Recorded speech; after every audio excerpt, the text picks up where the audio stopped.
पूरी मथुरा नगरी में हल्ला मच गया महाराज। हर जगह एक ही चर्चा है, ए भैया वो पूतना को मारवे वारो छोरा आए गयो है। पूरे शहर में महाराज हल्ला मचा दिए। सबके बीच में एक ही चर्चा है, हमने सुनी है बहन छोरा तो बड़े छोटे छोटे हैं, पर इतने बड़े बड़े दानवन को कैसे मार दियो है वो।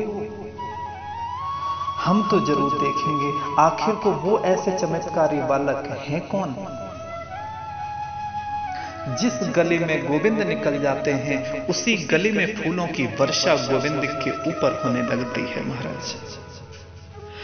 जो देवियां कभी पर्दे से बाहर नहीं निकलती थीं, वो भी आज मथुरा की वीथियों में भागी चली जा रही हैं। ऐ सखी वो नंदू को छोरा निकल गयो का। दूसरी बोली अभी अभी निकल के गयो है, जल्दी जाए के देख, जल्दी जाए के देख, नहीं तो निकल जाएंगे वो। भागती फिर रही हैं एक झलक प्रभु को पाने के लिए। हमारे कन्हैया की आँखियों में बड़ा जादू है महाराज। देखो रामावतार के प्रसंग में और कृष्णावतार के प्रसंग में कहीं कहीं पर क्या है। रामावतार में राम जी श्री लखनलाल जी को मिथिलापुरी का दर्शन कराने ले जाते हैं, और कृष्णावतार में श्री बलराम जी महाराज कन्हैया को मथुरापुरी का दर्शन कराने ले जाते हैं। मिथिलापुरी में भी आकर के धनुष को तोड़ा है भगवान ने, और मथुरापुरी में भी आकर के धनुष को तोड़ा है। राम जी तो मर्यादा पुरुषोत्तम हैं, नेत्रों में बड़ा गंभीर, चाल में बड़ी गंभीरता, मंद मंद गति से हमारे राघवेंद्र सरकार चलते हैं। पर हमारे कन्हैया जो देवी ना देखना चाहे उसको भी जबरदस्ती अपनी ओर बांसुरी बजा करके आकृष्ट कर लेते हैं। सबके चित्त को चुराते हुए चित्तचोर प्रभु मथुरा की वीथियों में विहरण कर रहे हैं, विचरण कर रहे हैं। राम जी तो बहुत शर्मीले थे, बहुत शर्माते थे, परंतु हमारे कन्हैया तो बड़े नटखट हैं। सबके चित्त को अपनी ओर खींचते ले चलते हैं और ऊपर से सुंदरियां फूलों की वर्षा करती हैं। ए बहन वो कारो कारो मुरली वालो है ना, यही न पूतना मारी। एक बोले बहन देखवे में तो बड़े छोटे से लागे हैं, जाने पूतना जैसी राक्षसी को कैसे मार दियो हो। इतनी जोर से बातें करती हैं कि कन्हैया के कान में शब्द पहुंच जाता है, तो कन्हैया चौंक करके देखने लग जाते हैं, ये कौन कह रहा है हमारे बारे में। और जिस पर कन्हैया की दृष्टि जाती है वही सुंदरी प्रसन्न चित्त होकर के सुमनों की वृष्टि करने लगती है। सुमन अर्पित करने पर गोविंद बहुत जल्दी प्रसन्न होते हैं। सुमन का तात्पर्य सुंदर मन, सुंदर मन को ही सुमन के माध्यम से भक्त भगवान के चरणों में समर्पित करते हैं। गोपियां कहती हैं गोपी गीत में, त्रुटिल युगायते त्वाम पश्यताम कुटिल कुंतलम श्री मुखम चते जड़ उदीक्षताम पक्षकृदृशाम। कन्हैया तुम्हें देखते वक्त यदि एक पलक भी गिर जाए तो ऐसा लगता है मानो एक युग बीत गया हो। ऐसे बाल कृष्ण प्रभु मथुरा के गलियों गलियों में विचरण कर रहे हैं।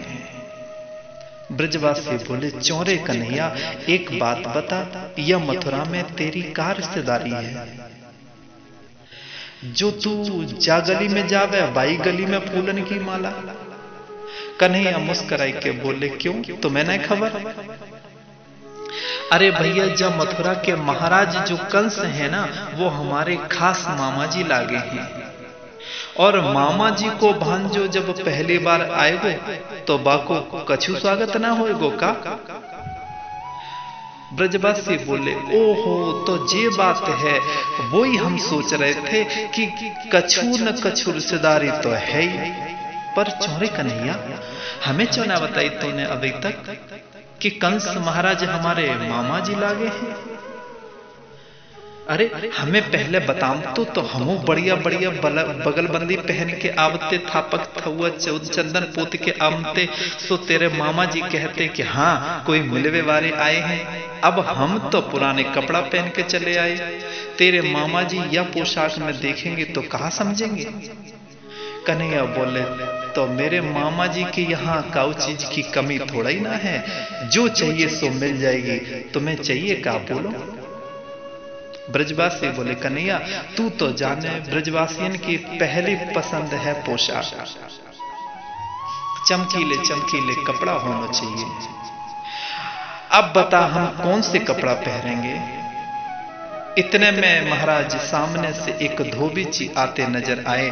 वो कंस का धोबी था, अपने महाराज के राजसी वस्त्रों को पोटली में बांध करके ले जा रहा था। अन्य धोबियों को लांग लांग करके आगे आगे स्वयं चला जा रहा था। महाराज अधिकारी से कई गुना ज्यादा अभिमान चपरासी को होता है, कंस के धोबी को कंस से भी ज्यादा अभिमान है। ऐसी टेढ़ी चाल से चल रहा है महाराज कि किसी को कुछ नहीं समझता। भगवान देखते ही मुस्कराए, बोले मामा जी राम राम। धोबी चौंका, ये भांजा कहां से आया। क्यों भाई तुमने हमें ना पहचानोगा। धोबी जी बोले तुमने हमें मामा कहा, किस नाते से। कन्हैया बोले मामा जी बात कछु ऐसी है कि यहाँ के महाराज कंस हमारे मामा खास लागे हैं। मामा जी के गांव में जो मिले सो सब मामा जी तो ही होंगे, और कहा कहें तुम्हें हम। धोबी ने कहा अच्छा तो तुम्हारा नाम क्या है। कन्हैया बोले हमारा नाम कृष्ण है, और ये हमारे जो दाऊ भैया हैं, और ये हमारे सब सखा हैं। मामा जी ने विशेष रथ भेज के हमको वृंदावन से बुलवाया हुआ है मेला घुमाए के ताई। तो रजक नाम के धोबी ने कहा समझ गयो, चिंता मत करो, तुम्हारे मामा जी ने स्वागत की खूब तैयारी कर रखी है। भगवान बोले ओहो मामा जी ने स्वागत की तैयारी की है, वाह वाह वाह वाह। पर कहा बता मैं, हम तो पुराने ही कपड़ा पहन के चले आए, कृपया आप अपने परिधान दो चार हमें पहनियो, तो हमें स्वागत करवाए में बड़ो अच्छा लगेगा महाराज। धोबी तो सुनते ही आग बबूला हो गया महाराज, भगवान को ही गालियां देने लगा। ईदृशान्ये ववासंसि नित्यं गिरिवने चराः परिधत्त किमुद्रताराज द्रव्याण्यभिप्सुतः। शर्म नहीं आती तुमको महाराज के कपड़े पहनोगे। जिंदगी भर गायों के पीछे जंगलों में नाचते फिरे और महाराज के राजसी वस्त्रों को पहनोगे। देखे भी नहीं होंगे तुमने, पहनने की बात करते हो। तब तक श्री बलराम जी महाराज ने अपने हाथ संवारे, ला मैं देख लूं या के ताई। मामा जी हमने कपड़े मांगे हैं वो भी किराए पर, हां कर देता या मना कर देता। धोबी ने कहा भागता है या नहीं, अन्यथा एक डंडे में जो काम तुम्हारे मामा जी करेंगे वो काम मुझे ही करना पड़ेगा। भगवान बोले अरे ये कछु ज्यादा ही बोलने लगे।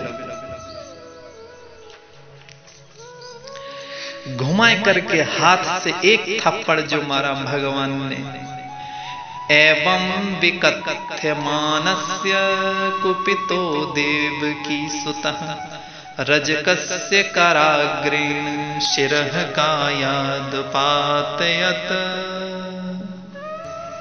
एक थप्पड़ में ही महाराज उसकी गर्दन दूर गिरी जाकर के। सो गोविंदाय नमो नमः। बाकी के सबरे धोबी घबराए गए, आपस में बोले हे भगवान जा छोरा के हाथ में कौन सी तलवार लगी है। यानी तो एक थप्पड़ में ही गर्दन अलग कर दी। दूसरों बोलो कहीं इनका थप्पड़ अपनी ओर न घूम जाए, ये सोच। तब तो महाराज पोटली भगवान के ऊपर ही पटक पटक के प्राण बचाई के भागते नजर आए सबरे धोबी महाराज। कन्हैया बोले ब्रजवासी और ढूंढ लो अपने अपने कपड़ा, जाको जो पसंद आए सो पहनो। अरे अपने ही मामा जी के हैं जी सब, जाको जो समझ में आए सो पहनवे लगो। कहां छोटे छोटे ब्रजवासी और कहां महाराज कंस के बराबर के वस्त्र। जब ब्रजवासी चलवे लगे पहन पहन के तो महाराज सड़क साफ हैवे लगे। एक बोला रे कन्हैया, इन कपड़न में तो हम भिकमंगा लग रहे हैं। कन्हैया बोले तो मैं क्या करूं, तुम्हें जो रास आए सो तुमने पहन ले। ब्रजवासी बोले या तो हमारे पुराने कपड़ा सही थे, कोई का सोचे वो इन कपड़न में। इतने में एक दर्जी ने देखा, महाराज तुम्हारी महिमा को काठ की पुतलियां क्या जाने, ये माया पति ये इस माया को ये माया चेहरे क्या जाने। भगवान दास का सेवक में है, मैं यह कपड़े पहना दूंगा, जो वस्त्र जिसे शोभा देगा वैसे ही उसे बना दूंगा। दौड़ करके आया, बोला सरकार आज्ञा हो तो मैं अभी ठीक कर दूं सिल करके। भगवान बोले तेरो राम भलो करे, हम तो यही चाह रहे थे। अरे अरे अरे महाराज, तो अब मैं अपनी कैंची लेकर के आऊं, मेरी कैंची कब काम में आवेगी। आइए आइए महाराज, पूरे ब्रजवासियों को दुकान पर लाया है और 1 मिनट में सबके नाप के कपड़े तुरंत बड़ी फुर्ती से सारे वस्त्र सिल करके प्रभु को और ब्रजवासियों को पहरा दिए। महाराज भगवान बोले तुमने तो कमाल कर दियो, वाह मामा जी वाह। 1 मिनट में सारे वस्त्र सिल डाले, मांगो तुम्हें क्या चाहिए, तुम्हें क्या इनाम दिया जाए। दर्जी घबराए गए, यूं तो धोबी को इनाम क्या मिला सो तो देख ही चुके। अब भगवान जाने हमें कौन सो इनाम देवो जे। हाथ जोड़ करके बोला प्रभु आपने हमारी सेवा स्वीकार करी। अरे हम दर्जियों का काम है कपड़ा सिलना, अब हम आपसे क्या मांगे, आप तो हमारे मेहमान ही हो, अतिथि हो ना। भगवान बोले नहीं नहीं, मेहनत की है तुमने तो मेहनत का फल तुम्हें तो मिलना ही चाहिए। दर्जी ने कहा बस महाराज, आप मेरी कुटिया में आए, मेरी दुकान को पवित्र कर दिया, अब इससे ज्यादा क्या चाहिए मुझे। भगवान बोले तो जाओ, खूब फरोगे फूरोगे। आशीर्वाद दिया भगवान ने।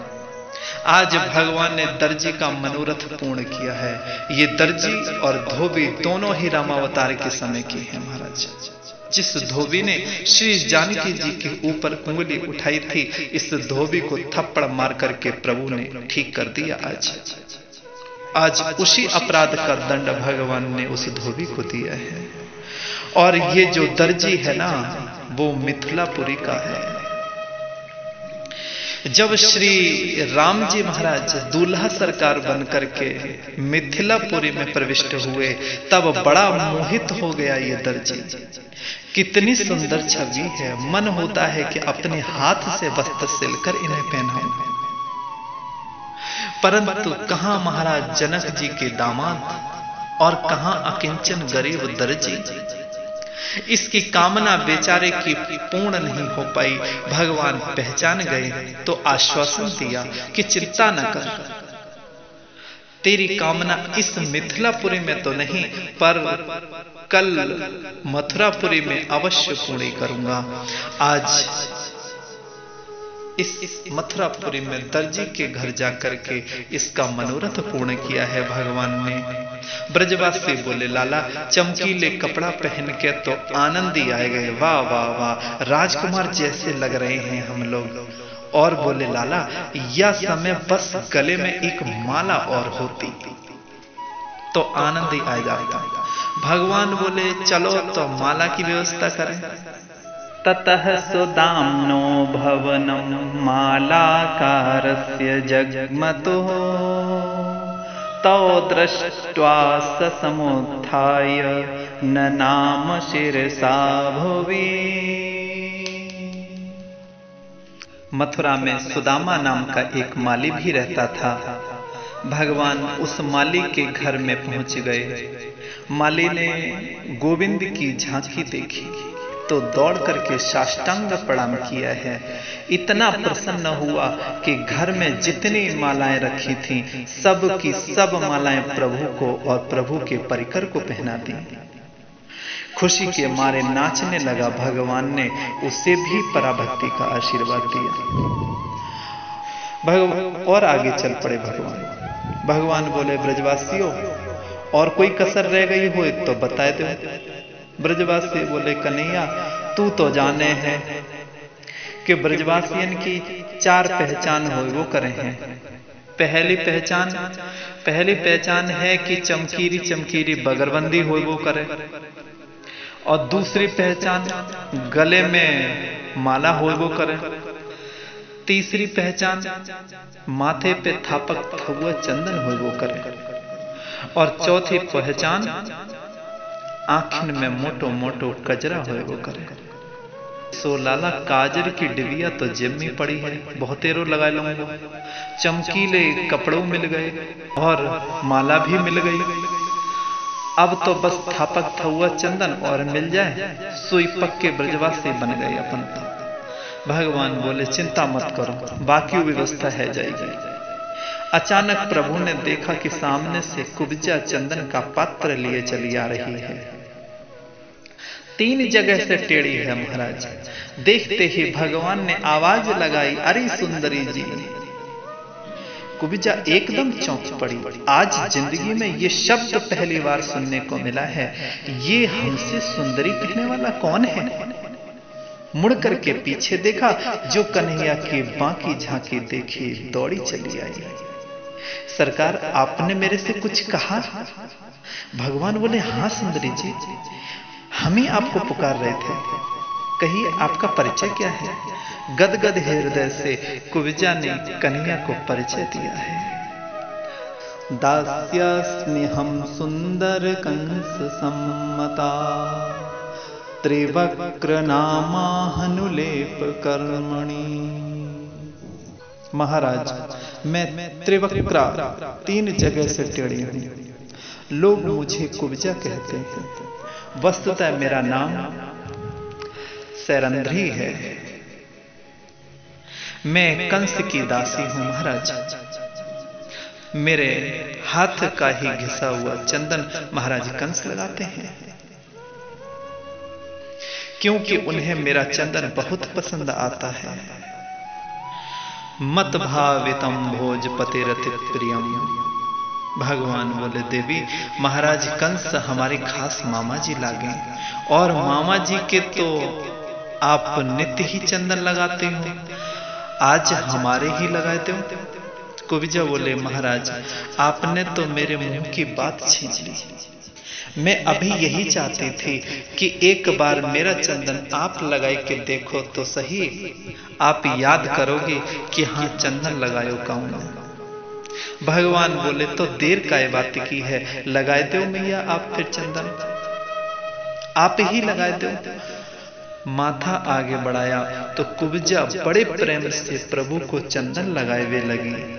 अब तो सबरे ब्रजवासी भी अपनो अपनो माथो आए बढ़ावे लगे। कुब्जा ने पूरा पात्र ही खाली कर दिया, सारा चंदन ब्रजवासियों के लगा दियो महाराज। ब्रजवासी बोले, कन्हैया कितनी मेहनत से घिस के लाई होगी बेचारी, 3 जगह से टेढ़ी है, और आपने सबरो चंदन पोत लियो महाराज। लियो दियो कछु न, अपन तो केवल लेवो जाने हैं, देवो कछु न जाने। कन्हैया बोले, तुम्हारी इच्छा है तो चल के कछु दे दें का?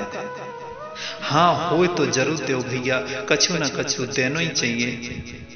कन्हैया आगे बढ़े और कुब्जा के पैर के अंगूठे को अपने पैर से दबा लिया, थोड़ी से हाथ लगाया, और देखते ही देखते जो लगाया एक झटका, और सटाक से कुब्जा है गई सीधी सटका, और कन्हैया को पकड़ लियो पटका।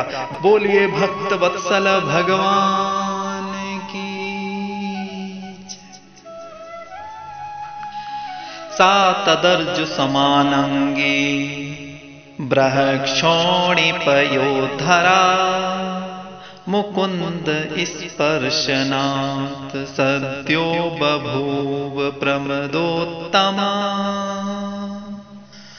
भगवान के स्पर्श मात्र से कुब्जा परम सुंदरी हो गई और भगवान का पीतांबर पकड़कर सीधी हो गई। महाराज भगवान से प्रार्थना करने लगी, प्रभु एक दिन चल के हमारी कुटिया में चलो ना, एक दिन आप हमारे ऊपर कृपा तो करो। कन्हैया बोले, हम तुम्हारी भावनाओं को समझ गए, तुम्हारी भावनाओं को पूर्ण करने हम एक दिन अवश्य आएंगे, परंतु अभी नहीं, मामा जी ते मिलवे के बाद।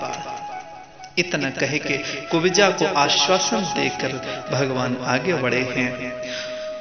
वणिक पथ पर व्यापारियों ने विविध भांति का पूजन किया है।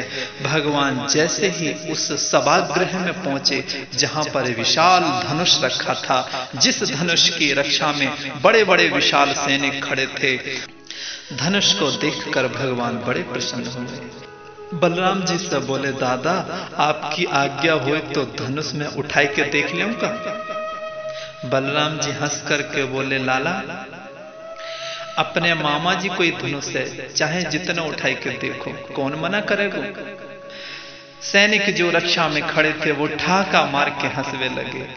ओहो, इन बच्चों की बातें तो सुनो, कल के बच्चे दूध के दांत मुंह से अभी गिरे नहीं और महाराज कंस का धनुष उठाने को आ गए। अरे पता है 300 पहलवान बड़े बड़े योद्धा जब इस धनुष को उठाने में लगे तब तो उठा करके यहां रख पाया, और तू कल का बच्चा क्या धनुष उठाएगा। बलराम जी बोले, कन्हैया तो नेक उठाई के तो दिखाई दे इन्हें। कन्हैया बोले, दादा बस आज्ञा आपकी होनी चाहिए। करेण वामेन सलील मुद्रतम सज्जम च कृत्वा निमिषेण पश्यताम्। एक निमिष में पलक झपकते ही कन्हैया ने तुरंत बाएं हाथ से धनुष को उठा लिया। करेण वामेन, मानो भगवान कहना चाहते हो उन असुरों से कि मूर्खों, मेरे लिए ये बाएं हाथ का खेल है।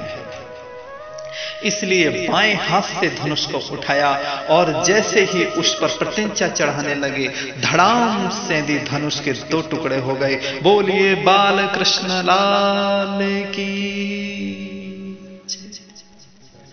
ये धनुष श्री परशुराम जी ने कंस को दिया था और कह भी दिया था कि इस धनुष को कोई नहीं तोड़ सकता, और जो इस धनुष को तोड़ देगा वो तुम्हें नहीं छोड़ सकता। सुन लीजिए, इसलिए इसकी सुरक्षा में कई दानवों को नियुक्त कर रखा था कंस ने, पर आज सब हक्के बक्के से रह गए और कन्हैया ने पलक झपकते ही धनुष के 2 खंड कर दिए। सैनिकों को आवेश आ गया, मारो मारो इस बच्चे को, भागने ना पाए। महाराज का धनुष तोड़ा है इसने, यज्ञ भंग कर दिया इसने। बलराम जी बोले, कन्हैया इस धनुष का एक टुकड़ा नेक मुंह को फेंक दियो।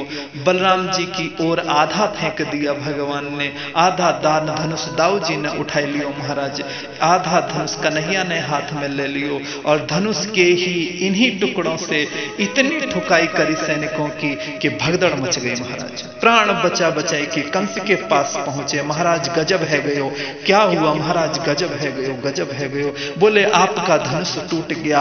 आधे प्राण तो कंस के सुनते ही निकल गए महाराज। हे भगवान, धनुष टूट गयो, किसने तोड़ा धनुष? बोले आपके भांजे ने तोड़ा है। आकर के वृंदावन से महाराज सबको मार भगाया उसने। तो अब कंस को पूर्ण विश्वास हो गया कि यही मेरा काल है। धड़कन बेचारे की तीव्र गति में चलने लगी, मन में पछताने लगा है। हे भगवान, मैंने अपने काल को ही बेमतलब में अपने ही घर में बुला लियो, अब क्या करूं, कैसे बचूं? कन्हैया तो धनुष तोड़ करके अपने निवास स्थान पर पुनः लौट आए। नंद बाबा बोले, लाला घूम आए? हाँ बाबा घूम लिए। लाला काऊ ते झगड़ा तो नहीं क्यों तूने? कन्हैया बोले, नहीं नहीं बाबा, काऊ ते बातें नहीं करी हमने। नंद बाबा को कछु नहीं मालूम। कब कहां क्या हो गया। और रात्रि में कन्हैया ने नंद बाबा को विश्राम कराया विश्राम घाट पर, परंतु रात भर कंस की आंख में नींद नहीं आई। स्वप्ने प्रेत परिश्रृंगः खरयानम विषादनम। कंस को थोड़ी बहुत नींद तो आती है, उसे स्वप्न दिखाई देते हैं कि बड़े बड़े भूत मेरा आलिंगन कर रहे हैं, आओ मित्र कल तुम हमारे मेहमान बनोगे, ऐसा बोलते हैं। ये मृत्यु के संकेत हैं महाराज। शास्त्रों में मृत्यु के कुछ संकेत दिए हैं। छिद्रम प्रतीत छायायाम, चलते समय परछाई में छिद्र दिखाई, चलते समय परछाई में छिद्र दिखाई देना, कभी कभी परछाई में सिर का गायब हो जाना, सिर न दिखाई देना, ये कुछ मृत्यु के संकेत हैं। कंस को ये मृत्यु के संकेत स्पष्ट रूप से दिखने लगे महाराज। बड़ा आतंकित हो गया, इतना भयभीत हो गया कि हर काली वस्तु में ही उसे कृष्ण दिखाई देने लगा। भोजन में उड़द की दाल भी अगर सामने दिखाई पड़ती है तो कृष्ण आ गया ऐसा लगता है उसको। पानी पीते समय जल में प्रतिबिंब दिखाई देने लगता है तो कृष्ण आ गया ऐसा लगता है। ये स्थिति कंस की हो गई महाराज। जैसे तैसे प्रातःकाल हुआ, नंद बाबा बोले लाला चलो। कन्हैया बोले बाबा तुम आगे आगे चलो, हम पीछे से आ रहे हैं। नंद बाबा तो सभा भवन में जाके कंस के दरबार में जाकर के यथा स्थान बैठ गए, पर कन्हैया जब दाऊ जी के साथ चले सभा में प्रविष्ट होने को, तो दरवाजे पर कुवलिया पीड़ हाथी खड़ा हुआ था जिसमें हजारों हाथियों का बल था। जैसे ही कन्हैया दरवाजे तक पहुंचे, महावत से बोले भैया जरा हाथी हटाए दियो, हम अंदर जाए वो चाहें। पर महावत तो इन्हीं के लिए खड़ा था और हाथी में अंकुश मार के इन्हीं की तरफ बढ़ा दियो। भगवान बोले ए हाथी अलग हटाओ, हमारे ऊपर क्यों चढ़ा रहे हो। पर जब नहीं सुना तो फिर भगवान ने डांट लगाई, इस हाथी को हटा करके हमें जल्दी से मार्ग दो, इस हाथी के साथ तुम्हें भी यमपुरी का मेहमान बना देंगे, नहीं तो। भगवान का मारा हुआ कभी भी कोई यमपुरी नहीं गया। फिर भगवान ने ऐसा क्यों कहा। न याम यम साधनम का दूसरा अर्थ क्या है।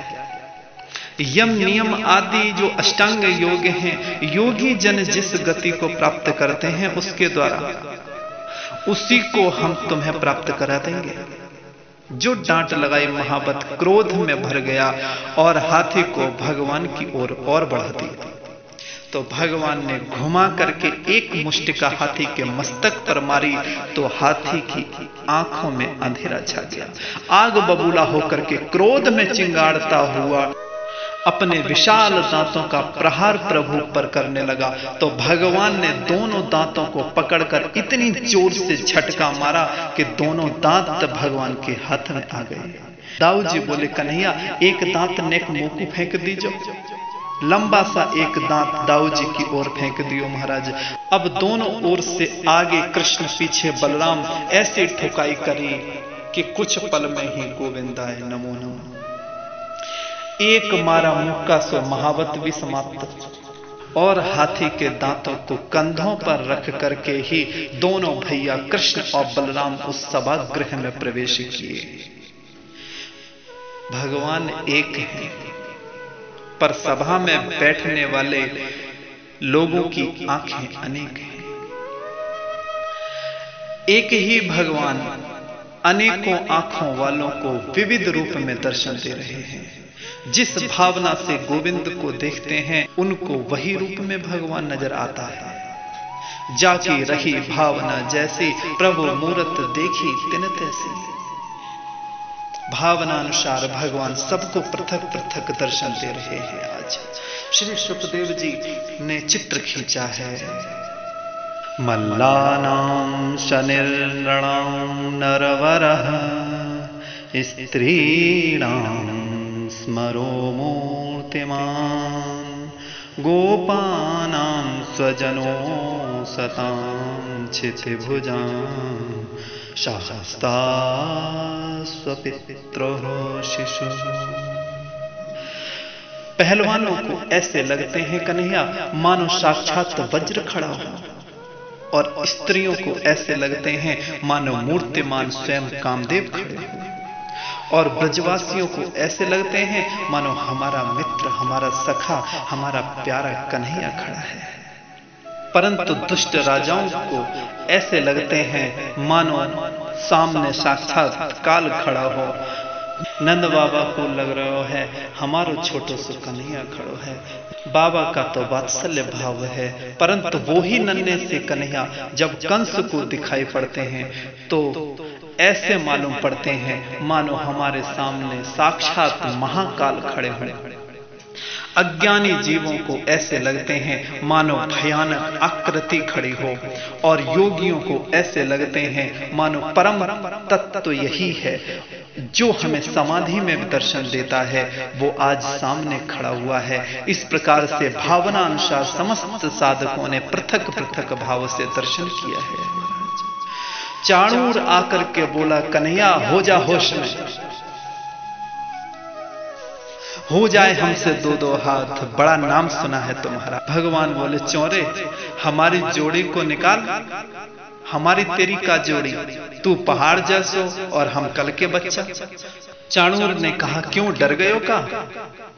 न बालो न किशोरस्त्वम न बलश्च बलिनाम बरह लील ये भो हतो ये न सहस्त्र द्विप सत्त भृत। अरे कन्हैया तू पहलवानों का भी पहलवान है, हमें सब मालूम है। अभी अभी तूने एक हाथी को मार डाला और फिर भी तू अपने को बच्चा कह रहा है, डरता क्यों है? सामने आ जाना। ब्रजवासी आकर के कन्हैया से बोले ए लाला डरपियो मत, होएगी सो देखी जाएगी, हम भी तो तेरे संग में आए हैं। अरे पूतना वारे हाथ निक जाऊ दिखाई दे। कन्हैया बोले तो तुम सबन की मर्जी है तो है लेन दो दो दो हाथ। कमर पे पीतांबर बांध के कन्हैया कूद पड़े अखाड़े में, और श्री बलराम जी महाराज जब अखाड़े में कूदने लगे तो मई विक्रम वार्षणेया बलेन सह मुष्टिकः, चाणूर का छोटा भाई मुष्टिकासुर बलराम जी के साथ लड़ने को तैयार हो गया। होने लगा महायुद्ध, मल्ल युद्ध होने लगा महाराज। स्त्रियों में शोक छा गया। अरे राम राम राम राम, ये छोटे छोटे बच्चे कहाँ, ये बड़े बड़े पहलवान, ये तो सरासर अधर्म है। ऐसी सभा से तो चला ही जाना चाहिए।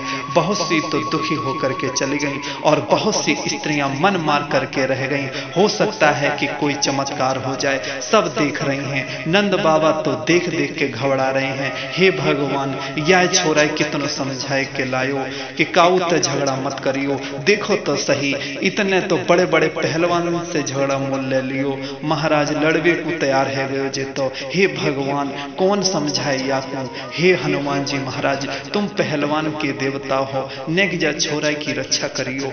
घर जाकर के सवा मनी चढ़ाओ, देवी देवता सुमरवे लगे नंद बाबा तो बेचारे। उधर बड़ा विचित्र भगवान का युद्ध चल रहा। कंस ने इशारा किया चाणूर को, अरे मूर्ख ये दाव पेच दिखाने का वक्त नहीं है, जैसे भी हो मुक्का मार के इसकी छुट्टी करो। जहां चाणूर ने मुष्टिका का प्रहार करना चाहा तब तक भगवान ने ही एक घुमा करके मार दिया। सो एक थप्पड़ में ही गोविंदाय नमो नमः बोलिए बाल कृष्ण लाल की। बलराम जी को लगा कि अब हम काई को देर लगा में। बोले चौरे तेरो कहा नाम है? बोले मेरो नाम है मुष्टिकासुर। बलराम जी बोले ठीक कहते हो, तुम एक ही मुष्टिका के हो। तुम तो घुमा करके एक ही मुष्टिका सिर में मारी। सो मुष्टिकासुर का भी गोविंदाय नमो नमः। अब सल और तोशल नाम के दो पहलवान और अखाड़े में कूद पड़े। कन्हैया ने सल को और दाऊ ने तोशल को पकड़ करके ठोक दिया महाराज। इनकी भी छुट्टी कर दी। बाकी छोटे मोटे पहलवान तो सब भागते नजर आए। कंस आग बबूला हो गया, पकड़ लो इन दुष्ट बालकों को, भागने ना पाए। इन बालकों ने मेरे इतने बड़े बड़े पहलवान मार दिए। जो गर्जना कंस ने प्रारंभ करी, भगवान ने एक पल का विलंब किए बिना ही एक छलांग मारी, पहुंच गए मामा जी के पास सिंहासन पर। जब भगवान को सिंहासन पर देखा तो कंस ने ढाल तलवार लेकर के प्रहार करना चाहा, तब तक भगवान ने झपट्टा मार करके तुरंत उसके केशों को पकड़कर हाथ में ऐसी ठोकर मारी कि तलवार तो जाके दूर गिरी और कंस के होश उड़ गए। भगवान ने सिंहासन को हिलाना प्रारंभ किया। प्रग्रहिया केशेषु चलत किरीटम निपात्य रंगो परितुंग मंचात। सबसे पहले कन्हैया ने केश ही क्यों पकड़े? भगवान याद दिला रहे हैं, अरे पापी, तूने मेरी मां देवकी के केश को पकड़ा था, रथ से पटका था, और आज देवकी नंदन तेरे केश पकड़कर तुझे पटकने आ गया। इसलिए सबसे पहले भगवान ने कंस को केश पकड़ करके हिलाया और उसके बाद इतने ऊंचे सिंहासन से जो इतनी जोर से धक्का मारा कि सीधे नीचे आकर के गिरा। गिरने के साथ ही कंस का काम तमाम। बोलिए कंस मर्दन भगवान की। आकाश से फूलों की वर्षा होने लगी, सभा मध्य जय जयकार गूंजने लगी। बोलिए बाल कृष्ण लाल की जय। भगवान कंस को केस पकड़कर घसीट रहे हैं कि मामा जी, मेरा भजन तो बहुत किया तुमने, परंतु जब ब्रज की रज में आपका अभिषेक कभी नहीं हुआ। मानो ब्रज रज में घसीट करके भगवान कंस के उद्धार की कामना कर रहे हो, अथवा इसलिए घसीट रहे हैं कि आकाश में खड़े देवता देख रहे हैं इस दृश्य को और उन्हें विश्वास नहीं हो रहा है कि कंस गिरते ही मर जाएगा। तो भगवान उन देवताओं को दिखा रहे हैं कि कंस बिल्कुल मरा हुआ पड़ा है, आप लोगों को घबराने की आवश्यकता नहीं। बोलिए वृंदावन बिहारी लाल की। फिर भगवान सीधे कारागृह में गए। मैया देवी की पिता वसुदेव और राजा उग्रसेन को बंधन मुक्त किया है। देवकी मैया रो पड़ी। भगवान ने अपनी वैष्णवी माया से मां को मोहित किया और चरणों में नमन करते हुए साष्टांग प्रणाम किया है। बोले मां, हम तुम्हारे अभागे पुत्र हैं, मेरे कारण आपको अपने जीवन में कितने बड़े बड़े कष्टों का सामना करना पड़ा। मेरे कारण तुम्हारे इतने पुत्र मारे गए, इतनी कारागृह की यातनाएं भोगनी पड़ी, और आज 11 वर्ष की अवस्था के बाद आज आपके दर्शन करने आ सका हूं। मां, मेरे अपराध को तुम क्षमा करना। देवकी मैया के हृदय में उठता हुआ ऐश्वर्य तुरंत बह गया। दौड़ करके मैया देवकी ने कन्हैया को हृदय से लगा लिया और दाऊ जी को भी अपने हृदय से लगा लिया। वात्सल्य की ऐसी रसधार बही कि दोनों पुत्रों का अभिषेक कर दिया। महाराज सब ने मिलकर के कहा कि कन्हैया इस मथुरा में सब ने मिलकर के कहा कि कन्हैया अब इस मथुरा के राज्य को तुम खुद ही संभालो। कन्हैया बोले, नहीं नहीं नाना जी, हम यदुवंशी को श्राप लगा हुआ है कि हम राजा नहीं बन सकते, आप राजा बनिए, हम आपकी सेवा में रहेंगे। अब पुनः भगवान ने उग्रसेन को राज्य सिंहासन पर बिठा दिया। बोलिए भक्त वत्सल भगवान की जय।